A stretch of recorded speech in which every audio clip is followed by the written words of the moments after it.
Alright, my friends, if you watch this video, you will find out what by far the best ways to improve your body composition, increase your energy levels, improve your health, and not suffer from hunger, and just overall feel great in the process. And I will also tell you what the typical mistake is that the large majority of people make. And if you've been trying to lose weight in the past, or you are doing so right now, you are probably making this mistake.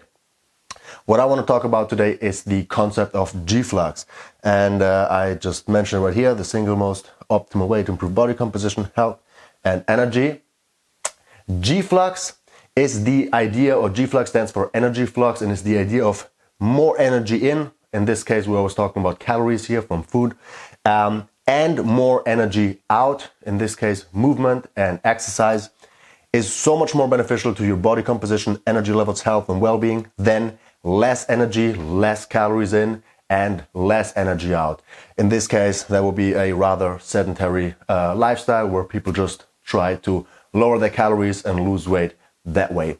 And what I want to mention here, if you're saying, okay, I'm not sedentary, even if you go to the gym 3 times a week or 4 times a week, or maybe you do some yoga or some classes, but you are sitting for most part of your day, if you work in front of your laptop, you are rather sedentary. Like an hour, 3-4 times a week does not make up for 8, 9, 10 or whatever hours per day of sitting.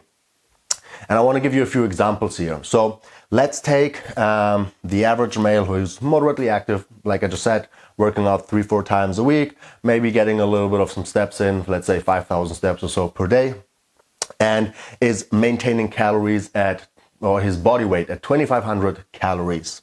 So in this case, maintaining his weight, or like eating 2,500 calories and burning 2,500 calories, being moderately active, he would not gain or lose any weight. His performance would be okay, you know, he'd feel okay. Just overall, his health will be fine. His fitness will be fine. Everything, you know, okay. Well, if he was to now get super busy at work and he can't, you know, work out so much anymore, maybe he can work out at all, and he would just become really sedentary. So his energy requirements would go down by 500 calories down to 2,000. And he'll say like, hey, I'm just gonna, you know, I don't want to gain any weight, so I'm just adjusting my calorie intake. I'm only burning 2,000 calories, so I'm also only eating 2,000 calories now. Well, on the outside, you would say, hey, you know, that's fine, like everything would stay the same. But because the net difference here, intake versus output, is 0, but what you would see over time, not over the course of a week or two, but over weeks and months, you know, well, he would lose muscle because he's inactive. He would actually gain fat. His recovery would be worse. Overall, his fitness and his health would just decrease over time. And conversely, if, let's say, got a new job, he's super active now, or maybe he quit his job and, you know, he's just going for it. He's getting much more steps in, working out more frequently, and he's burning 3,000 calories a day. And he doesn't want to, whatever, lose weight. So he's just bumping up his calories to 3,000. So he's highly active. Net difference, again, between intake and output would be 0. But what you would see over time is he would actually gain muscle. He would actually lose fat. He would improve his health, his performance, his, you know, endurance, and everything. And that is how the body works. So the benefits overall here are by increasing G-Flux. So what I mean by increasing your G-Flux, it just means rather than just lowering your calories and lowering your activity levels, increasing your calories and your activity levels. And of course, if you want to lose weight, what that would mean is rather than lowering your calories, you just increase your output and maybe keep your calories the same. So obviously you don't have to bump your calories up to where there's a net balance of 0, where, you know, your calories match, or your calories in match your calories out. You can obviously play with it, but the idea is just, increasing your output, your G-Flux. What that does is you will increase your muscle mass, your strength over time, and decrease fat mass because you're increasing literally your metabolism. You will feel so much better. Your energy levels, I don't know if you've experienced this, but by just sitting all day and like being inactive and lowering calories, you feel like you feel terrible. Instead, even if you are super active and you're not eating more calories that you need, overall your energy levels will be so much better. You will obviously better adapt to training stress, first of all because there is a training stress, and also because more nutrients in, more food in, improves your recovery, your health and your well-being will be improved, because where do we get all the nutrients from? It's from our food. So if we massively decrease our food intake, the chances to get all the nutrients that we need are greatly decreased. So the more you can eat, the more you're going to cover all the nutrients that you need, all the vitamins, minerals, and that is like fuel for the body. That's where you get your energy from. Your sympathetic nervous system activity will be increased or improved. That just means you can handle stress better. Your body is better capable of bringing yourself down, because training literally is a stress for the body, and if the more frequently you train and the more active you are, the better your nervous system is regulated. Improved nutrient partitioning, again, from the working out and even walking or even just being active. Look, what I'm just doing, that's called fidgeting. Even that is what we call NEAT. I will talk about this in a second, is your non-exercise activity. So all the little things that you do during the day, which is not when I'm actually working out or going for a run or something. That's really where you burn the bulk of your calories throughout the day and your week and your lifetime. So all that helps improve nutrients. So the food that you eat, the carbs that you eat, the nutrients will get shuffled to the muscle tissue predominantly or preferably over the fat tissue. Increased tissue remodeling and turnover. So it's just overall, I mean, you need that stress, like that compression on your bones in order for bone growth and for bone mass density, which is very important over time to decrease the risk of fractures, especially as we get older. For your tendon, your joint health, just everything overall. If you're inactive, you're falling apart. I mean, imagine a car just sitting outside for a year or even just a month. You know, everything starts to rust, like corrosion. And, you know, when you go back and you start the car, probably like the battery is empty, or like, so there's all those problems that start to rise when something isn't used. So the same thing happens in your body. And the last 2 points that I really want to point out here is your hunger control or management is greatly improved, because even if the net difference is 0, if someone is eating 2,000 calories because they are inactive, your body will be much more difficult to control your hunger. Your body will be more hungry. You'll probably experience more cravings, versus increasing your calorie requirements by 1,000. And that sounds like a lot, but that's actually not that difficult to do, really. If you're just fidgeting around a little bit, getting some steps in, working out a few times per week, you can do that, especially as a male. For females, obviously, the ratios are slightly different, but you may still eat the same amount that your body needs, but your hunger will be greatly decreased because you get more nutrients in. And if your body is nutrient deprived, then you're also much less likely to experience cravings and constant hunger, which is a huge factor for the long-term success of a diet and also weight maintenance. And so is just overall your movements. So science is very clear on this topic, that especially for people who have lost a lot of weight, but just overall for people, whether you've lost weight or you just want to maintain weight, that your activity levels are one of the main determinants. Very few people maintain a lean physique or maintain their body weight overall, but especially, again, once you've lost a good amount of body weight, are able to maintain that without keeping their activity levels high.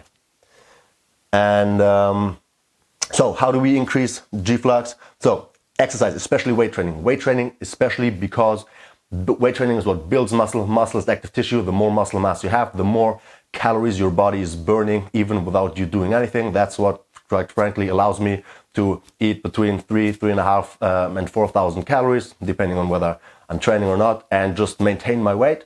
And it hasn't been that way, you know. So NEAT is, like I just mentioned, your non-exercise activity. So that's all the little movements that you do, even just standing, bringing the trash out, like getting up a few more times, even if you just interrupt your sitting. All of that really makes a huge difference. Is the biggest factor when it comes to your metabolism, or like people's different energy requirements, is really your basal metabolic rate is very similar, fluctuates just a little bit, and the rest is need that is being added on top. Obviously, a nutritious, unprocessed diet, talked about that. Supplements can do something. I want to mention them. Yes, they can have an impact, especially when you're nutrient deficient or whatever, and they help with that, but they are not going to be the needle mover. Sleep, on the other hand, will be one of the needle movers, but this is not the topic for here. How do you decrease your G-flux? Well, quite frankly, doing the opposite. No or little exercise.